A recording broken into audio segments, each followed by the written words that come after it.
Welcome to Ratchet Book Club, where we read hood classics and good classics. I'm Derek. 916-633-1537, Ratchet and Ratchet at gmail.com, Ratchet Book Club on Twitter, Ratchet Book Club on Facebook. Chapter 22, Claudia. Here they come, called Karen Brewer. She meant Mickey and Minnie Mouse. The parade was moving down Main Street in the Magic Kingdom, and we were finally there to see it. And when I say we, boy, do I mean we. Everyone was there. Christy and her family, the Pikes, and all of us babysitters. Plus, I was standing there with Timothy. Dawn was with Parker and two little boys. The youngest Pike girls were with Mark Kubaki and his parents, and Christy had brought along Mr. Staples. Nobody sees a problem with this. I thought I'd even seen Alexandra, that weird friend of Marianne, hanging around. All the kids were in front, right on the curb for the best view of the parade, and the rest of us were standing behind them. The only person who could have made the group more complete was my secret admirer.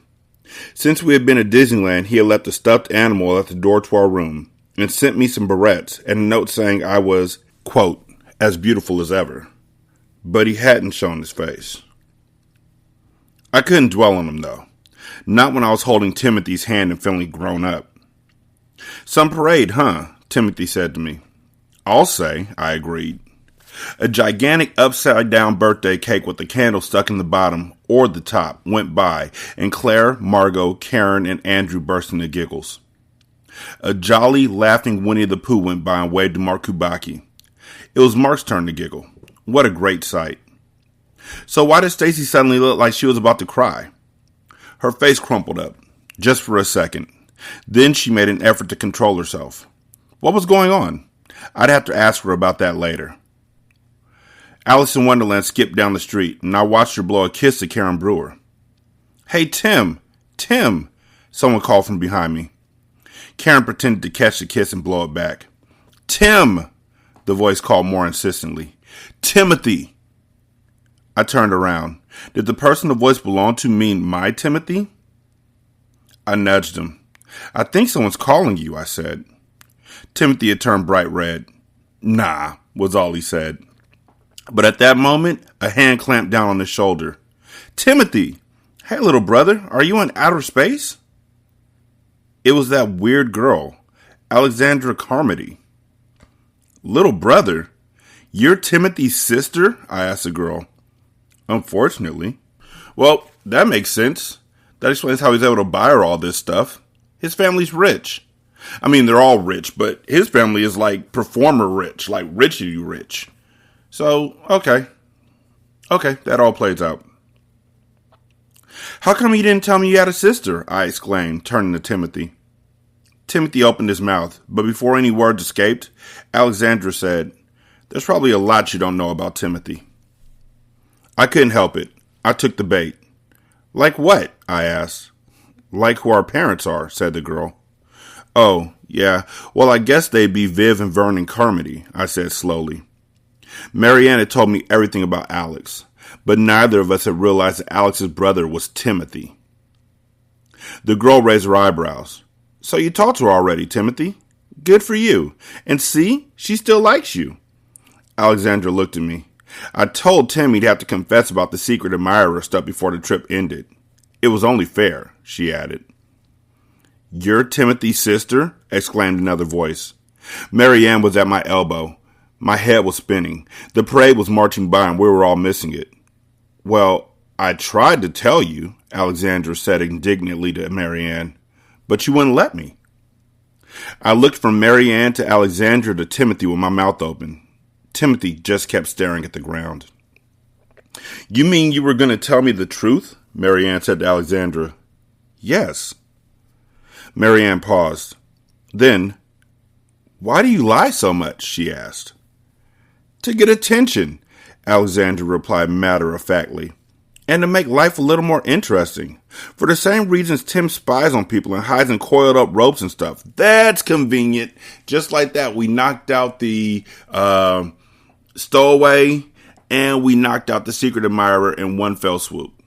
Make stuff interesting. When you're the children of Viv and Vernon Carmody, you tend to get lost in the shuffle. You have to find ways to Marianne was frowning. But how come you just didn't tell the truth? She interrupted. It's clearly as interesting as your lies. Alexandra looked puzzled. I don't know, she said at last. Well, tell me the truth about one more thing, Marianne went on. No, two more things. Okay. Do you know Spider? Yes. I was telling the truth the first time. And he's not on this trip? No way. Ooh, said Marianne. Wait till I get my hands on Mallory. I thought it was weird that no one ever saw Spider after she did. Then she looked at Alexandra, and Alexandra looked at Marianne, and they burst out laughing. It looked like Marianne was going to forgive her after all. Why? Why? She didn't do anything to... All she did was told you that Spider was really her friend. And that makes it all good? No. The mending of relationships in this book, the way that they do it is stupid. I turned my attention away from the hyenas. During their entire conversation, I kept hearing Alexandra's words. I told Tim he'd have to confess about the secret admirer stuff. I put my hand on Timothy's arm. What secret admirer stuff? I asked gently. Timothy shook his head. I was going to tell you, he said. I really was. Honest. After the parade or something. His voice trailed off. Dog, at the point where she's holding your hand at the parade and she ain't even think about a secret admirer, it's when you can be like, yo, did you like the bear I bought you? Boom. Just like that. Secret admirer revealed. You sound suave. You could kiss her on the cheek or whatever y'all do in Babysitter Club books. Probably give her like a friendship bracelet or something. I don't remember. This is the 80s. But you could have done something. Just to ride it out is just dumb. Keeping a secret like that is much worse than the lies that Alexandra told. Because you're forging a relationship with this little girl. Because they're all little girls. They're 13. They're all little kids. And you're forging a relationship with this girl. And you know what you are. You know what you did. You know what you're doing. Just tell her true. Y'all are already hanging out and everything. So, there. You're my secret admirer? Timothy nodded. So why'd you let me think you weren't? Because, I don't know. In case you thought the secret admirer thing was dumb, I guess. I wasn't sure what to say. Timothy rushed on. I found out pretty quickly that you really liked the idea of the secret admirer. But by then, it was too late. I had already made up that story about seeing a red-headed guy run by. He paused. Are you mad? No, I answered quickly. What was I? I had to admit that I was a little disappointed. My secret admirer wasn't Spider, although I hadn't really thought he might be. He wasn't a mysterious foreigner or a lonely prince. He wasn't even secret anymore. Furthermore, Timothy had lied to me. His lying was different from his sister's, since he had done it with good intentions, and probably because he was shy. Still, he had lied. I felt fooled. I told him. That's not a typo. They said it twice. But unlike in the cartel, she was thinking she felt fooled, and then she expressed it to him. I feel fooled. My son, Kid Awesome, when I'm going to tell y'all, as a parent of some only teenagers and adults now, I'm going to tell you newcomers to the game. Record. Record your child's voice when they're 3. Record what they say when they're 2. Record their laughter as a baby. Record their laughter as a toddler. Kid Awesome heard me say betrayed once. And he asked me what it meant. He was 4 or 3. And I told him what it meant. And he used it, and to his credit, he used it correctly going forward, but he couldn't say it right. So instead of betrayed, he'd say, and I'm going to say it with his voice too, I felt betrayed. B-E-C-H-Y-E-D. I felt betrayed. You never get those moments back. So try and make record of them, especially with Google Drive and all that stuff. Now you can literally record them doing it and then put that onto, upload it to the cloud. And that way you always have it. However, I did also do a podcast before any of these other folks started doing podcasts with their kids. I did a podcast with Devin called Devin's Corner, where he, from the age of 3 until I believe the age of like 7 or 8. Age of 4 to the age of like 7 or 8. Starting with the first episode where he flipped over the front of his bike. It's not funny, but it is funny. Also, he when he was little, when he grew up, he wanted to be a ninja. Not a ninja. He wanted to be a ninja and help old ladies cross the street. That was what he wanted to do when he became an adult. Those moments will never come back. Record them. Trust me. Timothy put his arm around me. I'm really sorry, he said. Remember that first day we met when you were trying to figure out why your admirer wanted to be secret, and I suggested it was because he was afraid you wouldn't like him? Yes. Well, I was talking about me, of course. Yes. Well, I was talking about me, of course. How could you think anyone wouldn't like you? I asked. Timothy smiled. That's exactly what I needed to hear, he said. So you're not mad? To quote you, I replied, nah. Hey, what's all this about spying on people and hiding in coiled up rope? Timothy grinned. Have you ever tried it? Spying, I mean. It's great. You'd be amazed what you can find out. You have to be agile and be ready to run if you think you're going to get caught. I burst out laughing. So you've been hiding in places and running away? The Pike kids thought there was a stowaway on the Ocean Princess. They must have seen you. Timothy laughed. I don't believe it.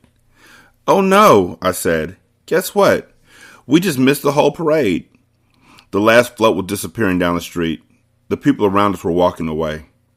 But we didn't miss the fireworks, Timothy replied. We walked around the park for a while. At 10 p.m., the sky suddenly exploded in the showers of pink and yellow and blue and green sparks. Timothy and I watched in silence. When the last boom had sounded, Timothy cupped my face in his hands and gently kissed my lips.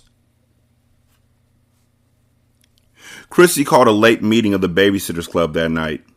Just a short one, she said on the way back to the hotel. We're all tired, but we need to have one more meeting before the trip is over. What a meeting it was. Stacy told us about Mark Kubaki, and Marianne burst into tears. When she calmed down, Marianne told the others about Alexandra, and I told them about Timothy. But, Marianne finished up, I don't think I'll keep in touch with Alex. We can never be friends. She lies for the sake of lying. How could I trust her? I didn't feel that way about Timothy at all, but I didn't have to say a thing. Everyone has seen us together, and I knew I'd remember his kiss for the rest of my life. No, you won't. You won't. Seriously, you won't. There's so much more out there. You'll remember when you see him at the high school games, whatever, but that's like 2 years down the road, I think, maybe a year down the road. Past that, your parents aren't going to drive you out to see him. And his parents aren't going to drive him out to see you. So that long distance stuff ain't going to work. And y'all talking on the phone, they're going to be like, you running up our phone bill because that's long distance. So that ain't going to work. And then it's just going to fade out. Sorry.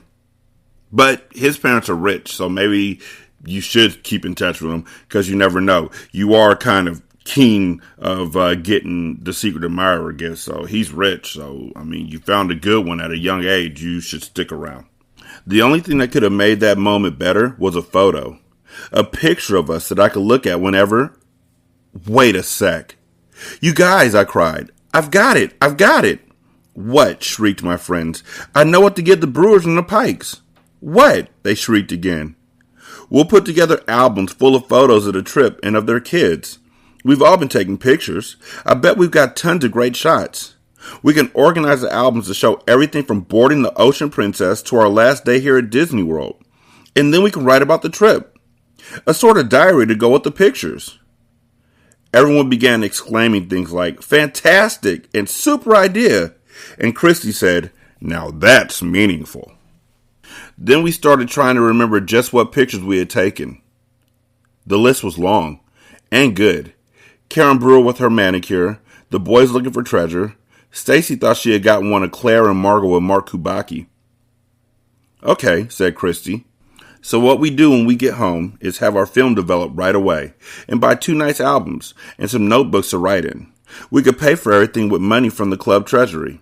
Then we'll ask the other kids to help us. This meeting is adjourned.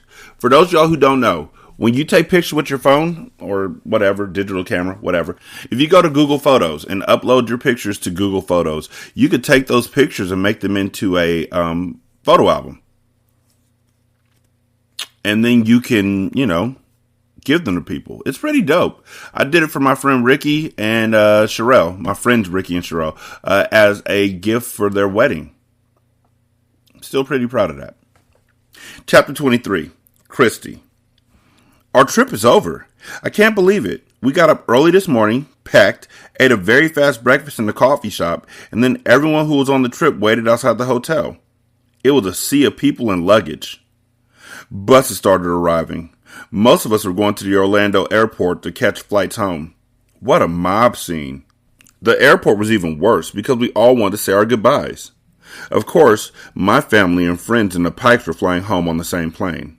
But we had new friends to say goodbye to. I saw Dawn and Parker and Claudia and her secret admirer trying to say private farewells. It wasn't easy. The airport was crowded. They must have felt like fish in a bowl with everyone watching them. I saw Stacy with the Kubakis. First, she spoke with Mr. and Mrs. Kubaki. After a few minutes, both she and Mark's mother opened up their purses and took out pens and pads of paper. They were probably exchanging addresses. Then they put their things away, and Stacy leaned over to talk to Mark. After a moment, he wrapped his skinny arms around her neck in a tight hug. Stacy gave him a kiss goodbye. As he straightened up, I could see that she was struggling not to cry. Not too far away, Marianne was talking to Alexandra Carmody. They exchanged addresses too, but I knew Marianne would never write to her. I felt a tap on my shoulder and turned around. Mr. Staples was standing behind me. I grinned at him. Well, he said, I guess this is it. I guess so. I've got 6 grandchildren, all boys, great kids, but if I had a granddaughter, I'd want one just like you. Thanks, I replied in a voice barely above a whisper. And if one of my grandfathers were alive, I'd hope he was just like you. Well, said Mr. Staples, but I could tell he was pleased. Hey, I went on, there's always Nanny. You two should really get acquainted. Don't know about that. I'm not much on long-distance relationships. How'd your Nanny feel about Arizona? I have no idea, I said. Can I give her your phone number and address? Do you have them? No, but I want them so we could write to each other. And so I can call you from time to time, maybe. Watson would let me, I think. You could tell me about your grandsons. Mr. Staples looked thoughtful. Zach is just your age, he said. Really? Where does he live? Seattle. Oh, I'm not big on long-distance relationships myself. But you and I, we could be pen pals or phone pals, couldn't we? Of course we could. Great. I opened my knapsack and found some paper and a pen. I bought the pen at the Magic Kingdom. On the cap was a picture of Mickey Mouse dressed as the Sorcerer's Apprentice. I scribbled out my address and phone number and gave the slip of paper to Mr. Staples. He folded it in half very carefully and stuck it in his shirt pocket behind a couple of pens. Now you, I said. Mr. Staples dictated his address and phone number to me. I'm warning you, I said. As soon as we get to Stony Brook, I'm going to make a copy of this for Nanny. I waved the paper at Mr. Staples. He smiled sadly at me. You're one in a million, kiddo, he said gruffly. Oh, come on. I bet you say that to all the girls.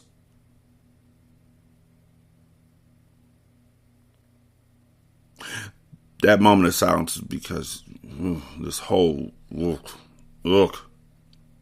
Attention, please. A tinny voice filled the air. Now boarding Flight 316 to Tucson. Flight 316 to Tucson.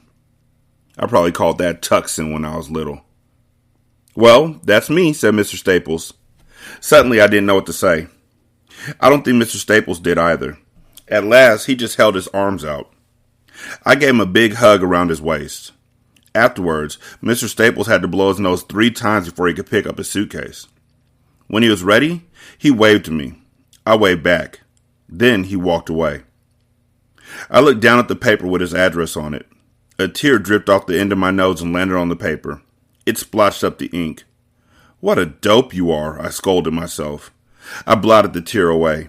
Christy, come on." It was Karen. I turned around. Our group was getting ready to find our gate. There were 20 minutes until takeoff. I ran after Karen. We boarded the plane like old pros. It looked like the other plane, with 2 seats, an aisle, 5 seats, another aisle, and then 2 more seats in each row. This time, I sat in the middle of the 5 seats. Karen and Andrew sat on one side of me, Dawn and Claudia on the other. In front of us were the triplets, Nikki and David Michael. They all had their pirate stuff out. I hoped they weren't going to be too noisy. We buckled our seatbelts. Then we put our seat backs and trays in the upright position. You just got on the plane. Why are your seat backs and trays down? First of all, if I get on a plane and out the gate somebody leans their seat back in the 80s, them seats went all the way back. Like all the way back. I'm kicking somebody.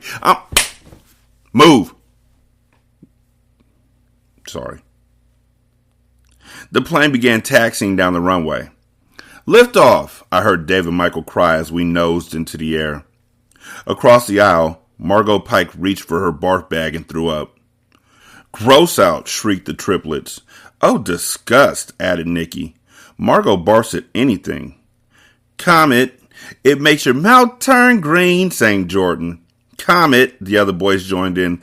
"It tastes like Listerine." "Comet, it makes you vomit."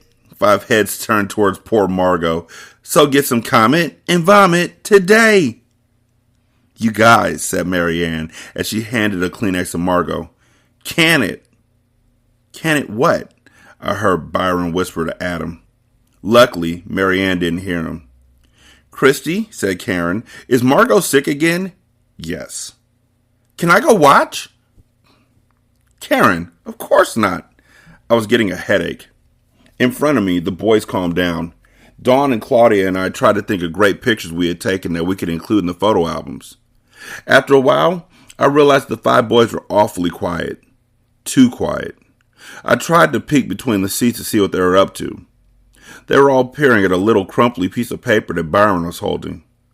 I could see some words on it in a foreign language. And at that moment, a man who was walking down the aisle leaned way over, across Adam and Nikki, to let a flight attendant rush by him. He happened to see the crumply piece of paper. "Pardon me," he said with an accent. The boys looked up at him. "You're from Holland, yes?" said the man. All 5 boys shook their heads. "American?" asked the man in surprise. "Yep," said Adam. "Oh, my mistake. I saw the copy machine diagram with words in Dutch. I think you're from Holland too. I am Dutch." "Copy machine diagram?" repeated Byron. "Dutch?" "Yes," said the man. He pointed to the paper. "My company, it manufactures copiers. That is a picture of, how do you say, the insides of a machine." How coincidental that he just happened to be on the plane with them and happened to speak Dutch and happened to know exactly what he was looking at because he was part of the company. It just all comes together when you write the story. "Oh, brother," muttered David Michael as the man went on his way. "What was that all about?" I asked Claudia and Dawn. They shrugged. The rest of the flight was pretty quiet. We landed on time and Margot barfed again. "Well," I said to Mom and Watson as we filed slowly off the plane, "it's over. I can't believe it. Back to boring old life." Mom laughed. "Not quite yet," she said. We had entered the waiting area and she pointed straight ahead. At first, all I could see was a gigantic welcome home sign. Then I began to recognize faces. Dawn's mother and brother, Mary Ann's dad, Claudia's parents, her sister, and her grandmother, Mimi. Stacy's parents, and last but not least, Nanny. "Nanny!" I cried. I broke away from my family and ran to her. I threw my arms around her. "Oh, Nanny, it was the most wonderful trip. You won't believe everything that happened. And guess what? I got a boyfriend for you." Nanny linked her arm through mine. Tell, she said eagerly. The trip, this boyfriend, everything. And I began to tell her the story of our trip. Yeah, because that's how grandmothers will respond when you tell her, I got you a random boyfriend, Grandma. I did that. I guess if I said it, it would come out differently. My grandma, being a sound mind and body and being black, would be like, boy, who you talking to? Who you giving out my number to? Talking to strangers? And then my parents would be like, yeah. And then he had him sit down with us at dinner, and I ran him off. He couldn't play spades or nothing. It would have been a whole thing. But eagerly, ain't no eagerly. Chapter 24, Christy.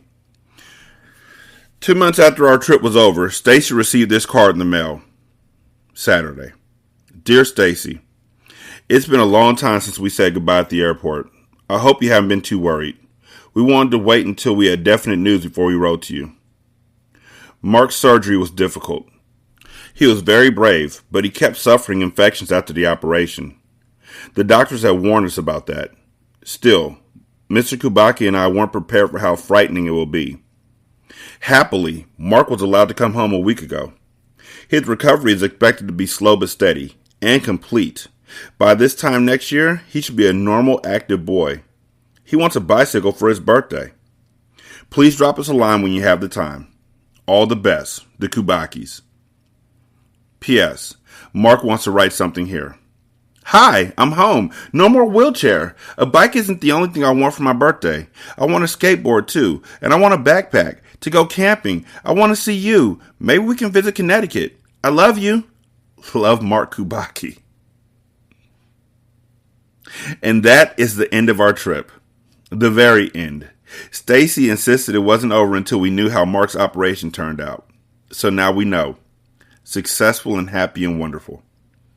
Thank you, everyone, for the trip. It was the greatest trip we can imagine. And you are the greatest parents and friends we can imagine. The end. I got scared for a moment there. I couldn't remember if the kid had died or not. And when I was a kid reading this, in hindsight, if I was a kid reading this and he had died and that was the very last thing they did, I'm like, that would have, that would have been a downer. So I'm glad he's okay. Oh, man, I was scared. But yeah, a lot of coincidences in this book. A lot of rich white stuff. I wonder if rich black folks act like that, too. I'm sure they might, their kids, something. But all I ever see on HBO, like when they did the rich kids growing up movies, were rich white kids. They didn't look at black kids. So, yeah. 916-633-1537, Ratchet and Ratchet at gmail.com, Ratchet Book Club on Twitter, Ratchet Book Club on Facebook. Leave a review on Spotify, leave a review on Podchaser, copy and paste that in the Apple Podcast, copy and paste that in the Good Pods. Donate to the show at patreon.com/single simulcast, also at buymeacoffee.com/sscast, and on Good Pods, there's a tip jar. Thank you all for listening. I greatly appreciate it. Y'all be good. I'm going to holler at you later. Peace.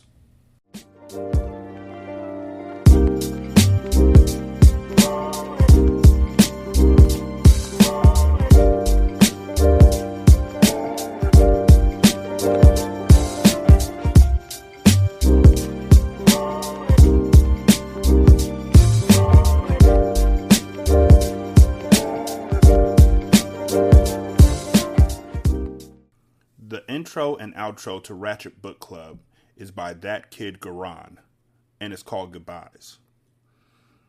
You can email him at tkgbeats94@gmail.com for more information on how to lease this beat. This is Single Simulcast.